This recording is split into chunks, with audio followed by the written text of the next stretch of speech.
वसुदेवसुतं देवं कंसचाणूरमर्दनम् देवकी परमानन्दम् कृष्णं वन्दे जगद्गुरुम्। जगद्गुरु श्री कृष्ण के चरणों में प्रणाम और आप सबको हृदय से नमन। गीता की महिमा। गीता हृदय भगवान का सब ज्ञान का शुभ सार है। इस शुद्ध गीता ज्ञान से ही चल रहा संसार है। गीता परम विद्या सनातन सर्वशास्त्र प्रधान है। पर ब्रह्म रूपी मोक्षकारी नित्य गीता ज्ञान है। तो आज हम एक बार गीता की महिमा इतने 2 श्लोक पे ही रुकते हैं।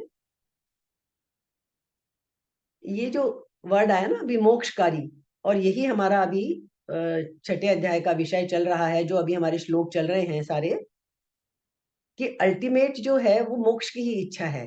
बाकी जितनी इच्छाएं हम करते हैं, जितने सुखों की कामनाएं हम करते हैं, वो सारे सुख अंत होने वाले हैं। तो इसलिए ये बहुत बार कहा जाता है, गीता का सार ही यही है सारा, लेकिन हम कोई भी संसारी लोग समझते नहीं है उस चीज को, कभी नहीं समझते हम उस चीज को। और हम खाली हमारी सुखों की फेहरिस्त चाहना वो बढ़ती ही चली जाती है। तो यही सारे इसका सार है। गीता में भी ये ना, पर ब्रह्म रूपी मोक्षकारी, मोक्ष देने वाली है ये गीता हमें, जो हमारा अल्टीमेट है। तो अभी हमारे जो श्लोक चल रहे हैं, हम एक बार 43 जो श्लोक है वो पढ़ते हैं। 42 हमारे हो गए थे, 43 जो श्लोक है वो हम एक बार पढ़ते हैं। 42 में हमने देख लिया था ना कि 41 और 42 में कि वो 2 तरह के बताते हैं कि जो अर्जुन का भय था, वो भी हम देखेंगे कि अर्जुन को भय क्यों था। तो अर्जुन का जो भय था वो क्यों था वो भी हम समझेंगे, और वो हमने बहुत अच्छी तरह दोनों श्लोक समझे थे। और अर्जुन का प्रश्न क्या था कि योग की साधना में लग गए और यदि योग भ्रष्ट हो गए, क्योंकि आसान तो नहीं है योग के रास्ते पे चलना। और उसका जवाब कृष्ण ने दे दिया था कि तुम्हें घबराने की बिल्कुल जरूरत नहीं है अर्जुन। और अर्जुन के माध्यम से हम सबके लिए संदेश था कि घबराने की बिल्कुल जरूरत नहीं है। यदि हमने इतना सा भी प्रयत्न किया है उस रास्ते पे, ईश्वर की तरफ यदि हमने एक कदम भी चलाया है, वो हमारा व्यर्थ नहीं जाएगा। अगला जब हमें जन्म मिलेगा, चाहे वो पशु योनि ही क्यों ना मिले, वो राजा भरत की कथा याद आती है जिसमें वो हरिण भी बन गए थे, लेकिन वो जहां भी थे अगले जन्म में उसी से आगे उन्हें वो स्थिति मिल गई। लेकिन वो स्थिति कब मिलेगी? जब हम योग की साधना मोक्ष प्राप्ति के लिए करेंगे। योग की साधना तो आजकल योग का नाम और ये सब, और योग के नाम पे कितनी तरह की चीजें, लेकिन जो योग सुखों की प्राप्ति के लिए, यश की प्राप्ति के लिए, मतलब किसी कामना से किया जाए, सांसारिक कामना के लिए, तो वो आपको उस साधना के पथ पे आगे नहीं ले जाएगा।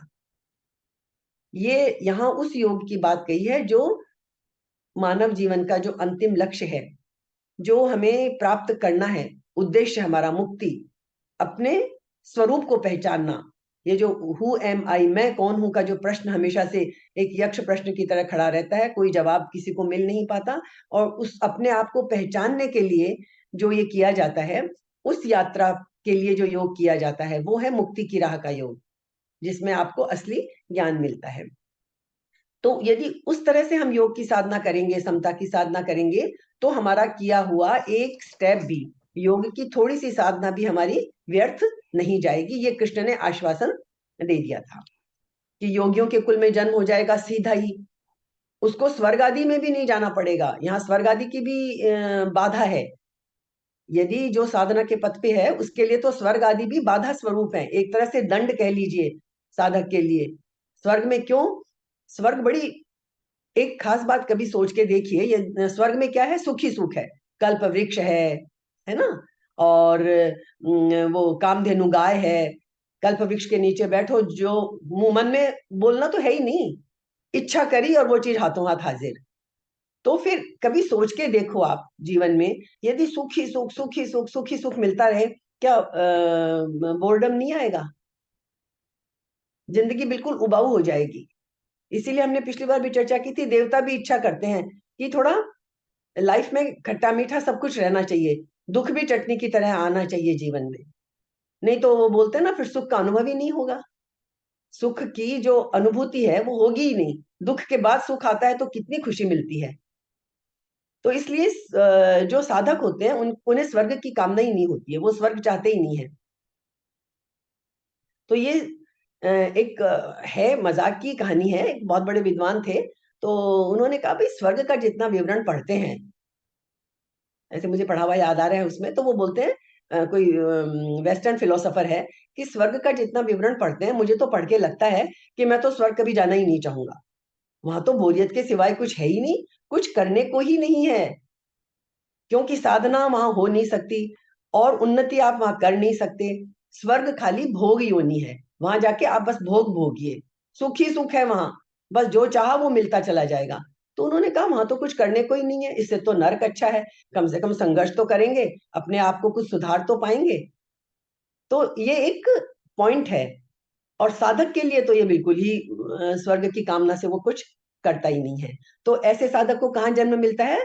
योगियों के कुल में। उसे स्वर्ग वर्ग नहीं जाना पड़ता, सीधा मिल जाता है। आपने बहुत लोगों का पढ़ा होगा कि कई ये भी देखते होंगे आप, खाली योग के साधना की बात नहीं है, कई छोटे छोटे से बच्चे जो आप देखते हैं कि 13 साल की उम्र में ही उन्होंने ये डिग्री हासिल कर ली, ये कर ली, या जितने हमारे आविष्कार भी हुए हैं, चाहे साइंस के फील्ड में या किसी भी अपने संगीत में, कई कई बार आप देखते हैं 10-10 12-12 साल के, इवन और छोटी उम्र में ही बच्चे कमाल कर जाते हैं। वो कहाँ से करते हैं वो समझ उन्हें भी नहीं आता, लेकिन फिर हम भी बोल ही देते हैं ना, भाई ये तो कोई इसके तो पिछले जन्म का चला आ रहा है। नहीं, 5 साल का 10 साल का बच्चा कहाँ से वो काम कर सकता है जो 30 साल का भी नहीं कर सकता? तो इससे भी सिद्ध होता है कि पिछले जन्म में जो साधना की थी, जहां बहुत मन लगा के आपने कोई काम किया था, आप अगले जन्म में उससे आगे बढ़ते हो। जितने भी आविष्कारक हुए हैं, कईयों को देख लीजिए, बड़ी छोटी उम्र में ही उन्होंने आविष्कार कर लिए थे। तो इससे ये समझ में आती है बात कि आपको जीवन में वो आगे मिल जाता है जहां आपने पिछले जन्म में छोड़ा था। ठीक है, तो अब इसमें अगला हम देखते हैं। अगला श्लोक है, तत्र तम बुद्धि संयोगम लभते पौर्वदेहिकम यतते च ततो भूयः संसिद्धौ कुरु नंदन। तत्र तम बुद्धि संयोगम लभते पौर्वदेहिकम, वही बात आ गई कि पिछले जन्म में, पौर्वदेहिकम पिछले जन्म में क्या कहते हैं, कुरुनंदन। एक्चुअली वैसे वो पांडव है, लेकिन पूरा वंश क्या था, कुरुवंश था, इसलिए कौरव पांडव दोनों ही कुरुवंश के हैं। हे कुरुनंदन, ऐसा जन्म पाकर वह अपने पूर्व जन्म की दैवी चेतना को पुनः प्राप्त करता है और पूर्ण सफलता प्राप्त करने के उद्देश्य से वह आगे उन्नति करने का प्रयास करता है। जैसे ही उसको जन्म मिलता है अच्छे कुल में, जैसे हमने राजा भरत का एग्जाम्पल लिया था, तीसरे जन्म में उत्तम ब्राह्मण कुल में जन्म मिला। पूर्व दिव्य चेतना की पुनः प्राप्ति के लिए उत्तम जन्म के उदाहरण स्वरूप है भरत की कथा हमारा। भरत विश्व भर के सम्राट थे, तभी से वह यह लोक देवताओं के बीच भारतवर्ष के नाम से विख्यात हुआ, भरत के नाम से। तो ये हम सारी बातें जानते हैं। फिर वो एक जन्म में जड़ भरत कहलाए, क्योंकि वो पैदा होते ही उनके वो पिछले संस्कार थे, तो वो किसी से बात ही नहीं करते थे, एकांतवास करते थे, बोलते नहीं थे किसी से, इसलिए उनको जड़ भरत कहा गया। तो इसलिए ये समझ में आती है इन सब बातों से कि पिछला किया हुआ कभी भी व्यर्थ नहीं जाता है। इसकी और डिटेल में हम व्याख्या करेंगे और समझेंगे। एक बार अगला श्लोक भी हम समझ लेते हैं। पूर्वाभ्यासेन तेनैव ह्रियते यवशोऽपि सः जिज्ञासुरपि योगस्य शब्द ब्रह्माति वर्तते। 44 श्लोक है। पूर्व पिछला अभ्यास जो है, पिछले जन्म का अभ्यास जो है, उससे ही ह्रियते आकर्षित होता है। कौन आकर्षित होता है? व्यक्ति आकर्षित होता है अवश की तरह, उसको पता ही नहीं चलता, क्योंकि वो साधना खींचती है उसको। कई बार हमने ऐसे भी लाइफ में देखा होगा कि हम कई बार बोलते हैं कि मेरे इस काम के लिए दोनों मन हो रहे हैं, मेरा 90% तो मन हो रहा है कि मैं ये काम कर लूं, बस 10% मुझे रोक रहा है। एक आदमी ने कहा, गुरु के पास जाके कहीं अपने दोस्त से कहा, किसी से भी कहा, बात हमारे लिए महत्वपूर्ण है, उसने क्या कहा? उसने कहा मेरा 90% तो मन कर रहा है कि मैं संन्यास ले लूं, लेकिन 10% मन अभी जरा तैयार नहीं है करने के लिए। तो उसके दोस्त ने कहा, भाई 90% ज्यादा बड़ा है, 90% के सामने 10% की क्या बिसात है, ले ले तू संन्यास फिर। बोले नहीं, मैं सोचता हूं अभी एक बार 10% वाली बात मान लूं, 90% की। क्या कारण है इस बात का? थोड़ा कभी हम ऐसा, कभी हम गहराई से, हम लोग का ध्यान ही नहीं रहता छोटी छोटी बातों पे। कई बार हम बोलते हैं 50-50 मन हो रहा है, आधा मन कर रहा है ये कर लूं, आधा कर रहा है ये कर लूं। क्यों होता है? हमारा मन तो एक ही है, वो दो चीजें क्यों चाहता है? और 90% जो चाह रहा है उसकी तरफ क्यों नहीं जा रहा वो बंदा? तो इसका एक समाधान जो अभी हमने श्लोक पढ़े उसे एक थोड़ा सा समझ में आता है कि पिछले जन्म में उसने जिस काम के प्रति भी 90% की उसकी इच्छा हो रही है, उस काम में उसने बड़ी निपुणता हासिल कर ली होगी। समझ लीजिए वो सन्यासी लेना चाह रहा है, तो उसका पिछला जीवन जरूर उस तरफ चला होगा। लेकिन होता क्या है कि जब हम इस जन्म में जो काम करते हैं वो सबसे ऊपर रहते हैं हमारे, वो हमारे ज्यादा नजदीक है। और पिछले जन्म में जो हमने किए थे वो क्या है, हमारे थोड़े से नीचे दब जाते हैं, और हमें जो चीज एकदम नजदीक होती है वो ज्यादा असर करती है। तो वो 10% ही है चाहे, लेकिन वो हमारे लिए इंपॉर्टेंट होती है। चाहे हमारा संसार है, चाहे हमारा घर परिवार है, हो सकता है हमने पिछले जन्म में खूब किया हो। कई कई बार हमारे बहुत मन में भी आती है, अरे सब छोड़ो ये सब झंझट, क्या झंझटों में पड़े हैं। लेकिन ये जो 10% या 20% जिसका जितना है, वो चूंकि वो जीवंत है, वो अभी लेटेस्ट है, तो वो हमारे ऊपर हावी हो जाता है, और वो हम पिछला वाला नहीं कर पाते। तो इसके लिए भी आ, ये कहीं कहीं मैंने पढ़ा और समझाया गया है। ये इस तरह का है, समझ लीजिए कि जैसे किसी कमरे में या किसी जगह पे बहुत दिनों से झाड़ू नहीं हुई, सफाई नहीं हुई, तो मिट्टी की परतें जम जाती हैं। वो मिट्टी जम जाती है, सेटल हो जाती है। हवा भी आए तो वो एकदम से उड़ती नहीं, यदि परत जम जम के वो परतें जम जाती हैं जब। लेकिन जो ताजी मिट्टी होती है, हवा उसको उड़ा ले जाती है। बहुत सालों से कोई कमरा बंद है और मिट्टी की लेयर्स जम गई हैं मतलब, हाँ, तो वो हवा के झोंके से नहीं हिलेंगी। लेकिन जो ताजा मिट्टी जमी है, वो हवा के एक छोटे से झोंके से भी उड़ जाएगी। तो यही बात होती है हमारे जीवन में, कि जो अभी हमारे साथ चल रहा है, अभी हमारे जीवन में चल रहा है, वो हमको बहुत प्रभावित करता है। तो हम उससे प्रेरित होके चलते चले जाते हैं। तो इस वक्त की जो हमारी सांसारिक जिंदगी है, जो दुनिया है, वो हमारी चलती चली जाती है। और जो पीछे का, यदि हमने बहुत साधना भी की है, तो वो दबी हुई है। तो इसलिए यह है कि हम यदि प्रयत्न करें, जरा भी हमें आभास हो, तो हम उस परत को फिर टच कर सकते हैं। और जैसे ही वो परत उघड़ेगी, तो समझो हमारी वो पीछे की जो साधना है, वो हमें इस जीवन में एकदम अनुभव होगा। हमें कई बार हम देखते हैं ना कि अचानक ये काम कैसे हुआ, मैंने तो इस जन्म में तो ऐसा कुछ किया ही नहीं। ऐसे बहुत लोग हैं जो जीवन भर साधना तपस्या करते हैं, लेकिन कुछ हाथ नहीं आता। और कुछ ऐसे हैं, जैसे हमने एक अभी हमारे एक जीवित गुरु हैं, उनका वो पढ़ रहे थे, उनकी आत्मकथा।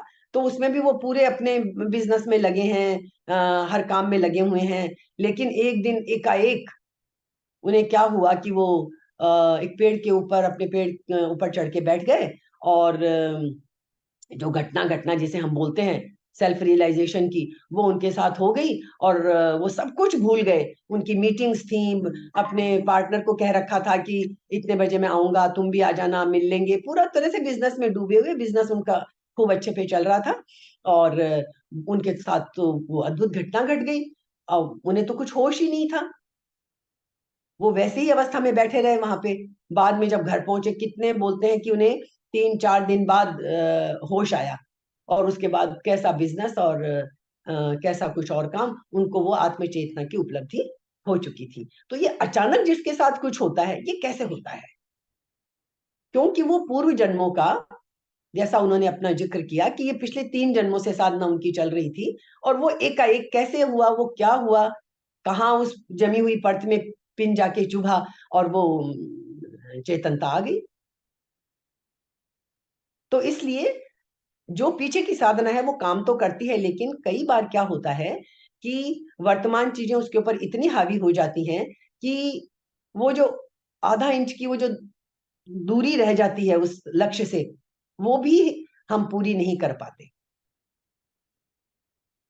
आज थोड़ी यही कुछ उदाहरण बहुत याद आ रहे हैं कि एक लेडी थी, झेन फकीर, जो जापान की तरफ ईस्ट में होते हैं।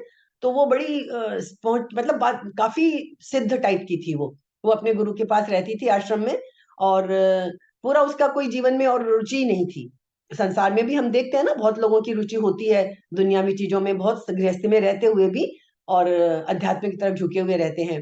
तो सबका कारण होता है।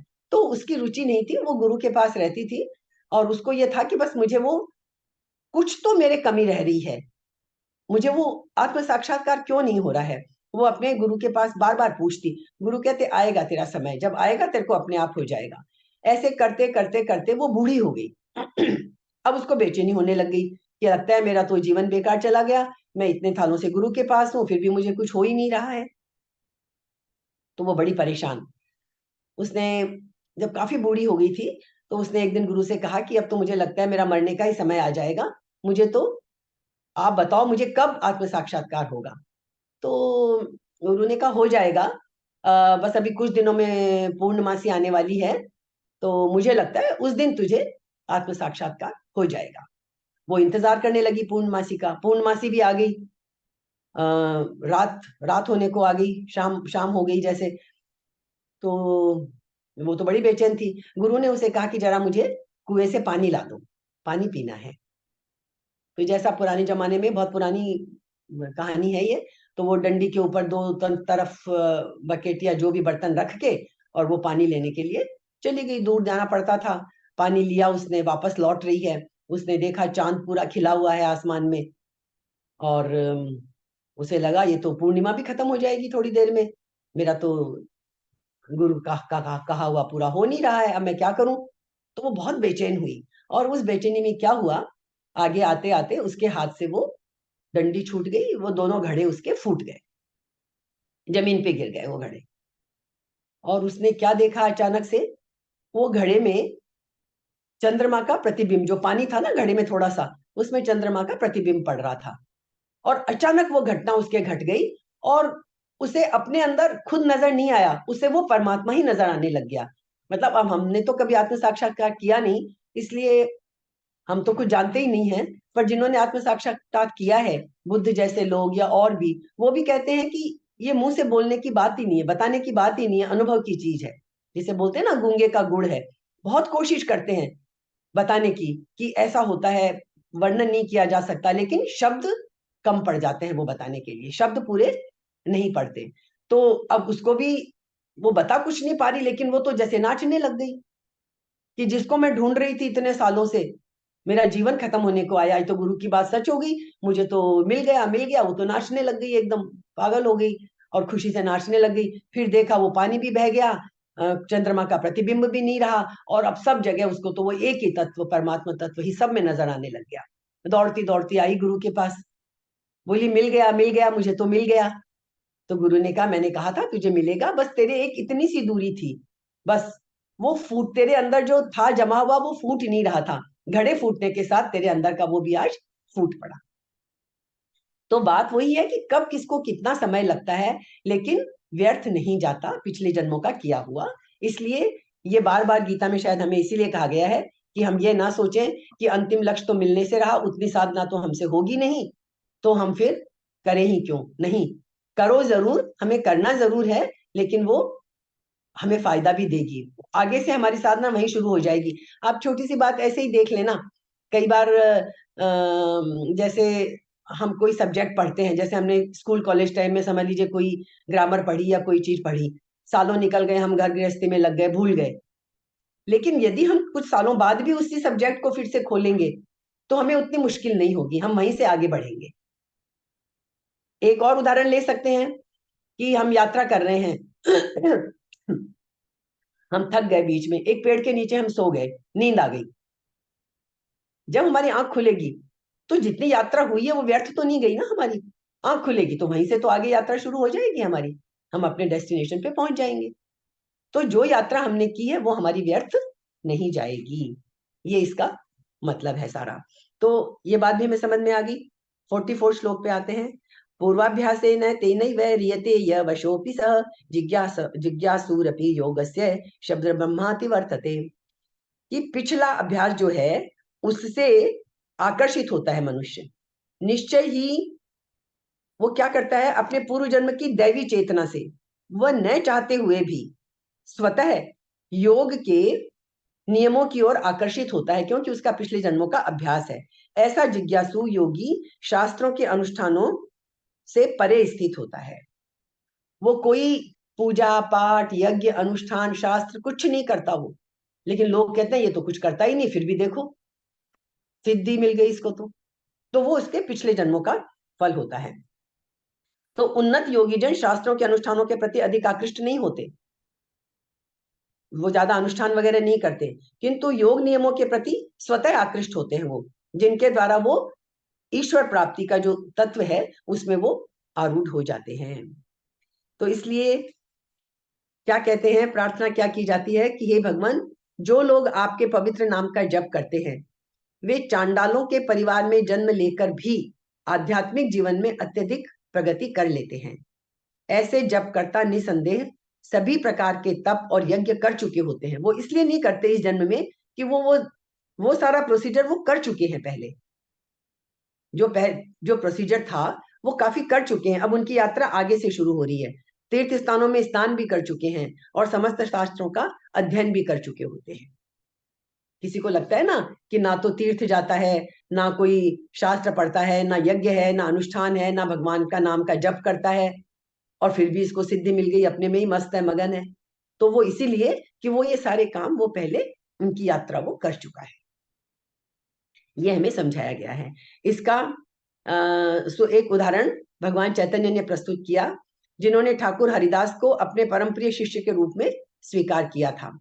यद्यपि हरिदास का जन्म कहाँ हुआ था, एक मुसलमान परिवार में हुआ था, किंतु भगवान चैतन्य ने उन्हें नामाचार्य की पदवी प्रदान की, क्योंकि ये प्रतिदिन नियम पूर्वक 3 लाख भगवान के पवित्र नामों, ये जो इस्कॉन का है उसकी चर्चा हम कर रहे हैं, हरे कृष्ण कृष्ण कृष्ण हरे हरे, हरे राम राम राम हरे हरे, इनका जप करते थे, है ना। और चूंकि वे निरंतर भगवान के पवित्र नाम का जप करते रहते थे, अतः ये समझा जाता है कि पूर्व जन्म में उन्होंने शब्द ब्रह्म नामक वेद वर्णित कर्म कांडों को पूरा किया होगा। इस जन्म में तो वो मुसलमान थे, वो रामकृष्ण बोलेंगे नहीं, लेकिन वो इतने जप करते थे 3 लाख।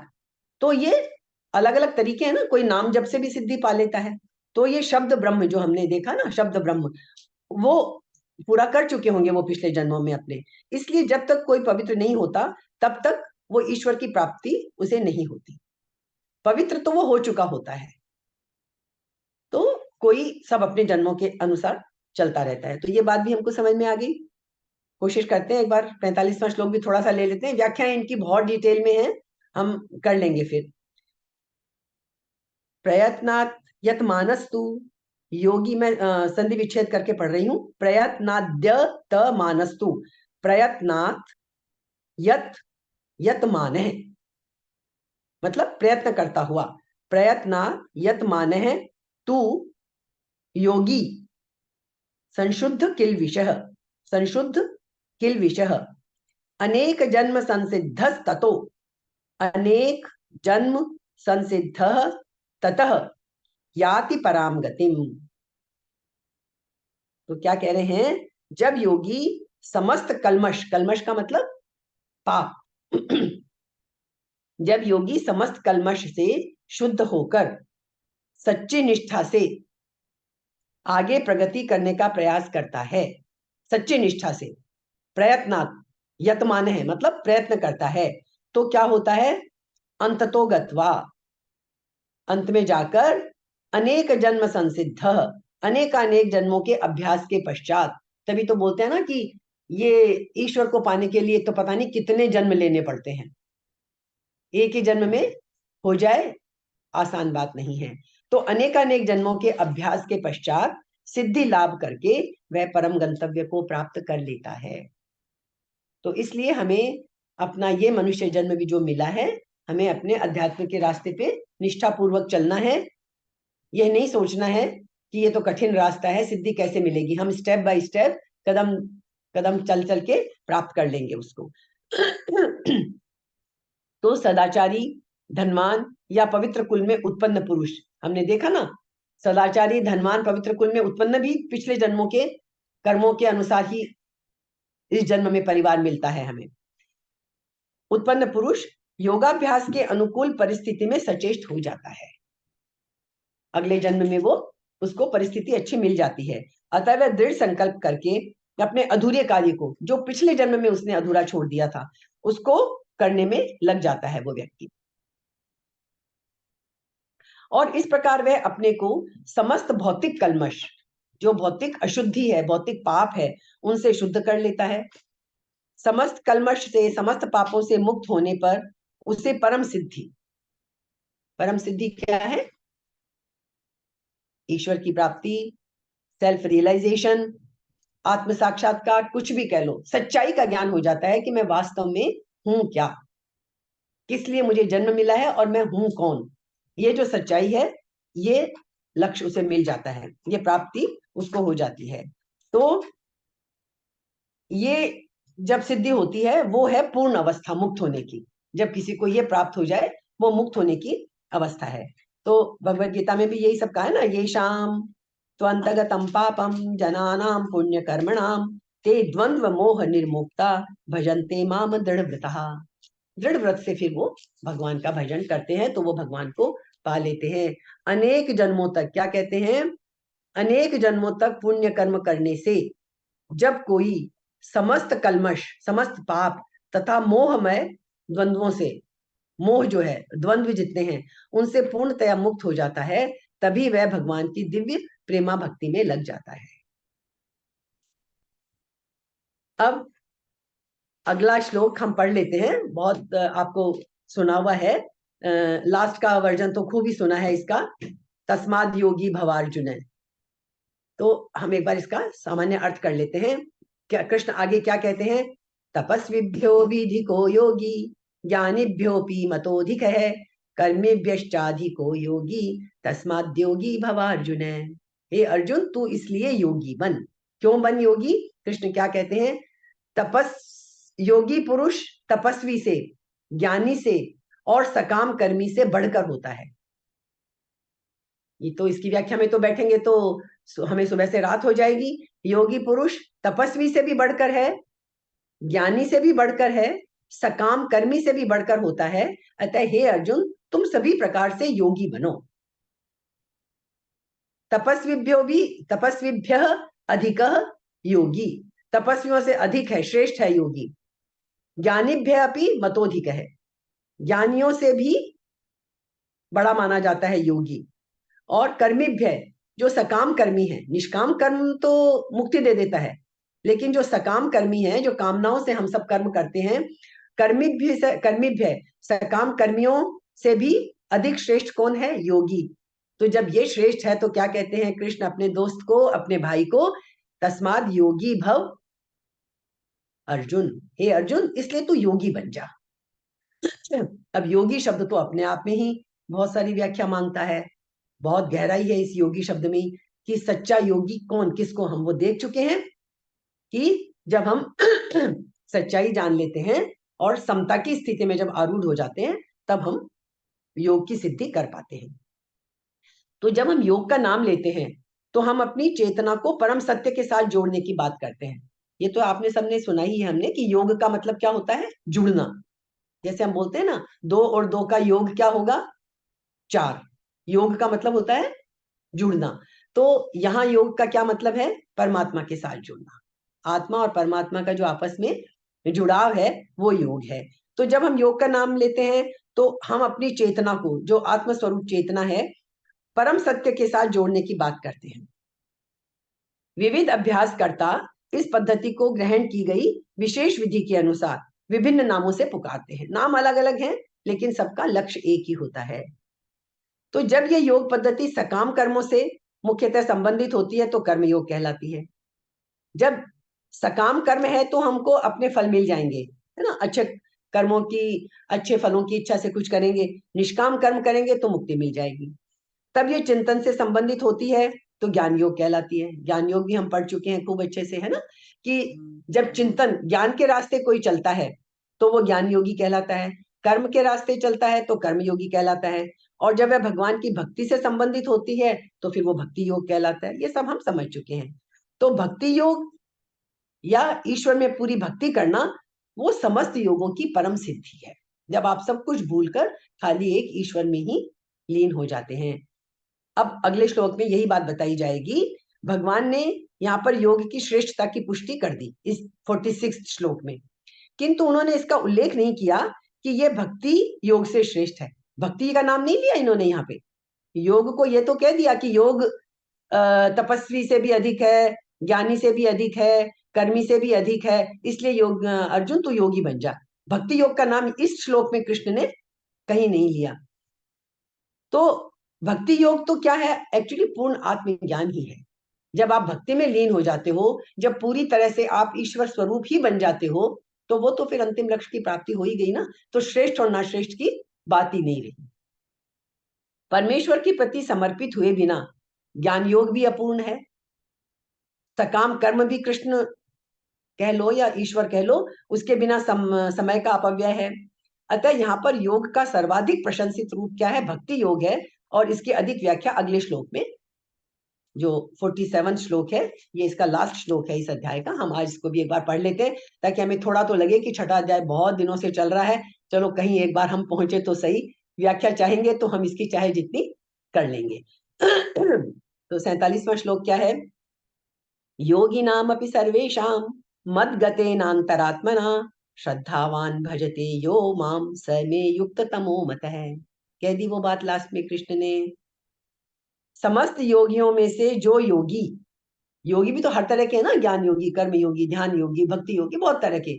तो अब वो भक्ति की महिमा बता रहे हैं। समस्त योगियों, योगी तो बन जा, अब कैसा योगी बन जा, समस्त योगियों में से भी जो योगी अत्यंत श्रद्धा पूर्वक, योगी नाम अपि सर्वेशाम, सर्वेशाम योगी नाम अपि, सब योगियों में भी अत्यंत श्रद्धा पूर्वक, श्रद्धावान, मेरे परायण है, यानी ईश्वर के परायण है, अपने अंतःकरण में मेरे विषय में ही सोचता है और मेरी दिव्य प्रेमा भक्ति करता है, वह योग में मुझसे परम अंतरंग रूप में युक्त रहता है और सबों में सर्वोच्च है, यही मेरा मत है। ये इस छठे अध्याय के अंत में कृष्ण ने कह दिया कि आप कोई सा भी योग का रास्ता करो, आपको ईश्वर के प्रति, उस परम सत्ता के प्रति समर्पण का भाव जरूर लाना पड़ेगा। उसके बिना पूरी पूर्ति नहीं होगी। जितना जितना करोगे उसका फल मिलेगा, लेकिन यदि पूरी प्राप्ति चाहिए तो समर्पण भी चाहिए। यहाँ जो भजते शब्द आया है वो बहुत महत्वपूर्ण है। थोड़ा बहुत संस्कृत हम सब जानते हैं। भजते भज धातु से बना है, जिसका अर्थ क्या होता है, सेवा करना। भज का मतलब होता है सेवा करना। जैसे इंग्लिश में वर्ड आता है ना वर्शिप, लेकिन आप कई कई बार देखिए जो हमारे संस्कृत के शब्द हैं उनके इक्विवेलेंट किसी भाषा में कोई शब्द मिलता ही नहीं है। वर्शिप में जो पूजा पाठ का भाव आता है वो इस भज धातु में, भजते में नहीं, भजते का पूरा अर्थ उसमें आ ही नहीं पाता है। तो वो वर्शिप शब्द जो है अंग्रेजी का, उसमें वो भाव व्यक्त नहीं होता, क्योंकि इसमें पूजा करना, मूर्ति के प्रति सम्मान दिखाना, योग्य का सम्मान करना सूचित होता है वर्शिप में। वर्शिप तो हम यही कहते हैं ना, वर्शिप तो हम कहते हैं माता पिता की भी हम पूजा करते हैं, देवताओं की प्रतिमाओं की पूजा करते हैं, वो सम्मान दिखाते हैं हम, है ना। लेकिन ईश्वर के प्रति ये सब बातें नहीं है जो उच्चतम लक्ष्य है। उसमें प्रेम तथा श्रद्धा पूर्वक सेवा तो श्री भगवान के निमित्त होती है। प्रेम और श्रद्धा, किसी सम्मानीय व्यक्ति या देवता की पूजा न करने वाले को अशिष्ट कहा जा सकता है कि भाई कोई बड़ा आदमी है, बड़ा विद्वान है, बड़ा पूजनीय व्यक्ति है और आप उसकी पूजा ना करें, सेवा ना करें तो आपको अशिष्ट माना जाएगा। किंतु भगवान की सेवा न करने वाले की तो पूरी तरह भर्त्सना की जाती है। प्रत्येक जीव भगवान का अंश स्वरूप है और इस तरह प्रत्येक जीव को अपने स्वभाव के अनुसार भगवान की सेवा करनी चाहिए। ऐसा न करने से वह नीचे गिर जाता है। भागवत पुराण में भी यही बात कही है हमें कि जो मनुष्य अपने जीवनदाता आद्य भगवान की सेवा नहीं करता और अपने कर्तव्य में शिथिलता बरतता है, कर्तव्य कौन सा? यही वाला, कि जिस परमात्मा से अलग होके ये अंश आया है उसको भूलना नहीं है। ये जो हमारा कर्तव्य सबसे बड़ा यही है। इस कर्तव्य में जो शिथिलता बरतता है वह निश्चित रूप से अपनी स्वाभाविक स्थिति से नीचे गिरता है। तो भागवत पुराण का ये श्लोक में, इसमें भी भजंती शब्द आया है। यह ईशाम पुरुषम, ये सब भागवत का भी है हमारा। तो भजंती शब्द का प्रयोग परमेश्वर के लिए ही किया जाता है, भजन हम और किसी का नहीं करते, है ना। भजन शब्द जो प्रयोग करते हैं, भज धातु, वो ईश्वर के लिए प्रयोग करते हैं। वर्शिप तो आप कोई भी देवता की, किसी भी मूर्ति की, सम्मानीय लोगों की भी आप कर सकते हैं। तो ये सब हमें देख लेना चाहिए। तो